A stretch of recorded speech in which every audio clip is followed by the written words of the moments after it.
Hey guys, Pete here. Today, I'm happy to be here talking about the third episode of Season 3 of For All Mankind, because what an episode. Most of what happened was predictable in the most satisfying way, and then there were a couple of things that really stirred the pot. I feel like Karen's reaction to Ed's announcement at the Helios meeting was a perfect representation of how I probably looked while watching some of this play out. The good news is we're back in space, the race is on, Danny's stalking storyline is over for at least a couple of years, but the bad news is that Ed needs to rely on him in one of mankind's most ambitious endeavors. And we know what we're watching here, and that things will most certainly go wrong. So I'm going to break down everything that happened in the episode, tell you what I think about it, right after this quick spoiler warning. If you haven't watched episode 3 of For All Mankind's third season yet, then this video won't be for you. And with that out of the way, let's get into it.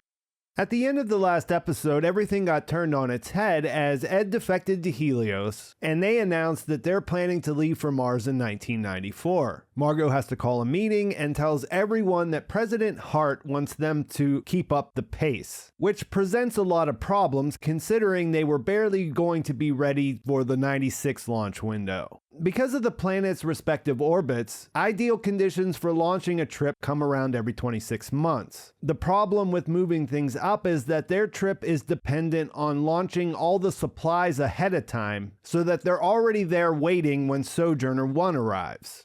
This is all the necessary stuff like the habitation modules they'll live in, the life support systems, and fuel generators so they can run things while they're there and return back to Earth. They do find solutions for how they can move things around and how they can get everything ready. And then Ayesa comes up with the idea of launching the supplies towards Venus, to use that to slingshot it back towards Mars. It will take longer than doing it in the window, but it'll still beat Danielle and her crew there by a few months. Unsurprisingly, the Soviets announced that they'll follow suit. And now we know why we saw at the end of Season 2 that there were people on Mars in 1995. In her debate with Bill Clinton on the campaign trail, you see Ellen score some points by being for the accelerated timeline. This is something Americans can get behind. Seeing her in this different arena, away from her astronaut life, underlines how much everything is going to change in the future of this series. It was great to see that NASA ingenuity, and everyone working together to solve these problems one more time. But by the end of this episode, you have to wonder who will even be there after the dust settles. Ayesa is poised to take over if Margo goes down, but who is left to take over for Danny as she ages out? In orbit, you see that the Polaris Hotel looks a lot different now. Those methane engines have been added and it's becoming the Phoenix. Dev is taking Ed and Karen on a tour. He mentions some of the upgrades and some mobile hab modules and that they have added triple redundancies to make sure the thrusters don't malfunction again. There's a moment where Karen stops as she walks past the elevator where Sam died that reminds us of what happened the last time they used this ship. And when they get to the flight deck, the inevitable happens. Dev starts laying out his vision for things. He wants to automate most of the flight controls and load up the crew with scientists and even a poet. And it almost feels like a setup because obviously if you're bringing on this dinosaur test pilot, he's never going to go for any of that. And of course, Ed objects. Dev then makes a big scene of stopping the work and apologizing for making this huge mistake, telling the crew that they need to rework the flight control systems per the commander of the ship immediately. And I don't know, it works. It makes Ed feel like he's got control, but the way it played out and the spectacle of it feels a little fishy to me. Kelly comes in to ask Danielle if she'll keep her on NASA's mission. She makes her case, it's more science focused as she is, and even though she's been offered a slot on Helios's trip, she wants to go on the mission where she's not just there because her dad is the commander. She's been searching for life in the most inhospitable place on Earth, and they'll need her expertise when they get to Mars. Danny seems impressed and ultimately agrees to put her on the mission. So I guess that's at least part of the answer about who might be at NASA in the future. Later in a training sim, the other Danny seems distracted and crashes, which Danny finds a lot less impressive. He tells her he's got a lot going on, that he just closed on a house, and so she lets him go home and basically tells him to go romance his wife. As he leaves the building, he sees the statue of his parents outside, which is a nice touch, and then later he goes to the bar to get drunk. There's a woman there who's flirting with him pretty heavily, and he sees Karen come in, so he asks her if she wants to leave. They go to the swimming pool at his old house, and the new owners call the cops. They do let him go because he's an astronaut and they know his famous father, but they call JSC and Danny has to come to pick him up. In their conversation, there's a mention of a car crash that happened 8 years ago, and he tries to play off the fact that he's drinking again. She wants him to revoke his flight status and go get help, and tells him he needs to get himself straight and that he should go to his wife for help. Karen had come into the outpost to try to poach Ayesa away from NASA. She makes her a generous offer and goes the route of saying that if she stays there, she'll always be in Margo's shadow. Ayesa decides to stay loyal, and to make her point, she shows her the moon rock she brought back and tells her that Margo made that possible. She tells her if she has to be called Margo's girl, that's a small price to pay. The next morning, we catch up with her at home with her husband, who isn't thrilled she turned down the offer. It is a lot more money. They argue and she makes the case that they're doing fine compared to where she came from, and we do hear more that indicates that her father is starting to show signs of dementia. She says that she hasn't seen any of that, and it's really that she's not trying to see it, and her husband points out, yeah, maybe that's because she's never there. We see Amber Stevens at home, and Danny comes in planning to tell her something, probably about his relapse and not going to Mars. But before he can get into any of it, Ed gives him a call and offers him a spot on Helios' mission. His ass is saved, and I'm not sure if Ed knows what he's getting himself into by bringing on someone who's obsessed with his ex-wife as his wingman. Danny does come into Helios to try to change his mind, but he thinks this is all just because Danny needs a purpose. The same way that Gordo needed a purpose when he sent him back to the moon. And with a guy like Ed, that's just that. No one's really going to change his mind. He comes in to tell his team and make the announcement, and that's when we see Karen get shaken up.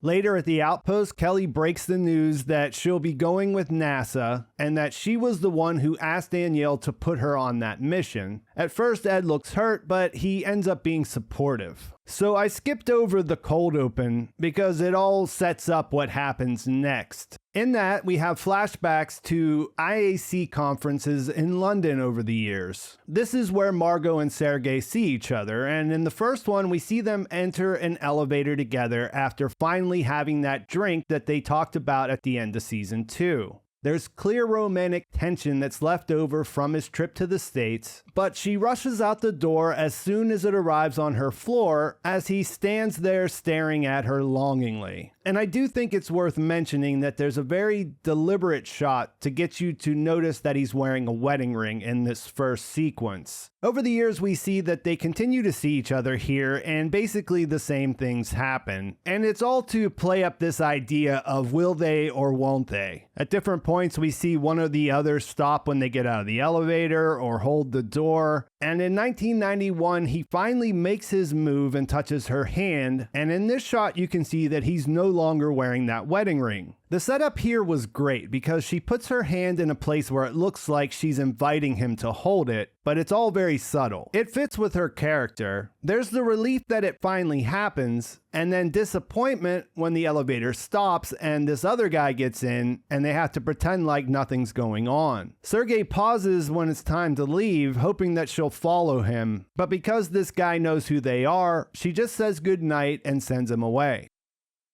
Fast forward to the present day, they're back in London, and this time Dev is there laying on the charm. Margo and Sergei meet up again, and they watch him and discuss how his entering the space race is changing things. They have drinks, and then later, while they're standing at the bar, the bartender tells them that it's last call. Margo says she can use another drink and tells Sergei to grab the bottle, and it's on. They don't say anything in the elevator. He uses the bathroom, and while he's in there, she looks in the mirror, and it reminds you that this moment was 10 years in the making. And we see him do the same thing, and it appears that there's this shared reservation. But we know there's more going on with what he's thinking about. He comes out, and when he starts to make small talk and pour the drink, she interrupts saying, "I would like you to kiss me." It all starts out pretty awkward. It's pretty obvious that this is not Margo's comfort zone, but it does start to get hot, and then Sergei stops. In a monumentally unromantic move, he starts talking about work. He explains that they can't get their nuclear engine cooling system to work and begs her, and I mean begs her to help because if he fails, there will be serious consequences. She points out that they have this agreement. They trade secrets to help each other out as far as space is concerned, but anything that could be used for military use is off the table. He tries to bring her around, but eventually he gives up, saying he understands and that he apologizes for everything, which seems a little out of place. As soon as he says that, there's a knock at the door, and then you understand what he was saying. And before they open it, there's a great shot of her where you see that she starts to realize what she's gotten herself into. Intelligence agents come in. They show her compromising photos they've collected, showing her talking with Sergei. She's still adamant about not sharing the engine design, but the agents point out that she's been sharing classified information with them for 9 years. Her comeback is that anything she shared was for the furtherance of space travel and in the interest of international peace, which of course is naive, and the agent points out that the FBI would consider her a spy and a traitor. Still, she's willing to take that chance. And when they see that she's serious, they start strangling Sergei right in front of her. The threat is explicit. If she doesn't help, they'll kill him, and they give her a day to think about it and a telephone number to call when she's ready. When she comes back in the office, we see that there's a tear in her eye. Nori mentions the delivery from Neptune Records, which is the way that her and Sergei stayed in touch, and she tells them to send it back. In her office, Bill is waiting, and he's there to tell her that he's going to Helios. I guess they went after him after Ayesa turned them down. He says it's not personal, and you believe it. He was totally dedicated to NASA. It's just a whole lot of money, and he explains it a little better to Ayesa later. She doesn't say anything to him on his way out. Then after he's gone, she says goodbye, Bill, to herself, and picks up the photo of when she was just starting that he was looking at. She puts the number the agent gave her on her desk where we can see it. Ayesa and Bill do have their goodbyes. He almost tears up when he says that she'll be a great flight director, and she calls him Peanut to lighten the mood. He says that her and Margo are like two peas in a pod, and given what we just saw with her situation, it does hint that Ayesa is going to be very important at NASA. There's a shot where we see her working late at night, which is something that we know that she always does, and when it transitions to the next scene, it's 2 years later, and it's launch day, and you guessed it, she is the flight director for the Mars mission. And I have to give Coral Pena credit here. She does these scenes so well. It really gets you pumped up to see her in that position, and it is still a race to get there first. We see Ed and Danny launch from orbit on Phoenix. Sojourner 1 lift off from the moon. It's our first shot of what the Sojourner craft looks like. And then we see the Soviet Mars 94 mission take off as Margo looks on. Considering this is 2 years later, that their ship is taking off, it's heavily implied that she did give them the secrets that they needed, and you understand the uncomfortable look on her face. Nori comes in to tell her the president is on the line, and it is Ellen. She won her race, and now NASA is trying to win theirs, and the episode ends there. So this episode was just For All Mankind doing what it does best across the board. Even when it does things it's done before, like the last minute time jump to kick things up for the next episode, it still works like a charm. There were a lot of nice references to make us feel at home. Bill raising his hand in the meeting, Ayesa being comfortable with her scarring alone with her husband in their room, and Ed dumping all the cheese on his spaghetti. That all makes the time we've spent getting to know these characters feel worth it. The ending also manages to be hopeful, while there's all that impending catastrophe right under the surface. As a big fan of Margo and the ways they've made her a complicated character, that part of things was particularly tough. But I do like that bending the rules for something that seems like it's for the greater good is much easier for her to navigate emotionally than being intimate with someone she clearly cares about in Sergei. Obviously, what the KGB agent told her was correct. Good intentions aside, she really did walk right into it. And because she's given her life to the job in the space program, the weak spots that will be her downfall are completely believable. I guess the one silver lining is that her close colleague now happens to have a job that comes with get-out-of-jail-free cards. But losing the work, that's going to crush her in her later years.